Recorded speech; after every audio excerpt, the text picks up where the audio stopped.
22 iyul Milli Mətbuat Günü. 22 iyul Azərbaycan Milli Mətbuatının yaranma günüdür. Bu əlamətdar tarix 1875-ci il iyulun 22-sində böyük maarifçi və publisist Həsən bəy Zərdabinin nəşr etdirdiyi Əkinçi qəzetinin ilk nömrəsinin işıq üzü görməsi ilə bağlıdır. Əkinçi qəzeti xalqın maariflənməsinə, milli şuurun formalaşmasına və Azərbaycan mətbuatının inkişafına mühüm töhfələr verərək milli mətbuatımızın əsasını qoymuşdur.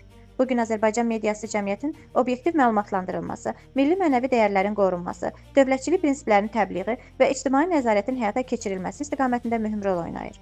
Sabirabad media gündəmi olaraq bütün jurnalistləri, media nümayəndələrini, foto və video reportyorları, redaktorları, operatorları, blogerləri və informasiya sahəsində çalışan hər kəsi 22 iyul Milli Mətbuat Günü münasibətilə səmimi qəlbdən təbrik edirik. Sizə peşə fəaliyyətinizdə uğurlar, möhkəm can sağlığı, tükənməz yaradıcılıq enerjisi, qələminizin iti, sözünüzün kəsərli olmasını arzulayırıq. Daim doğru, operativ və obyektiv xəbərlərlə xalqımıza xidmət etməyinizi diləyirik. Bayramınız mübarək. Hörmətlə, videobloger Böyük Ağa Hüseynov adından Sabirabad Media gündəminin əməkdaşı Raner Hüseynli.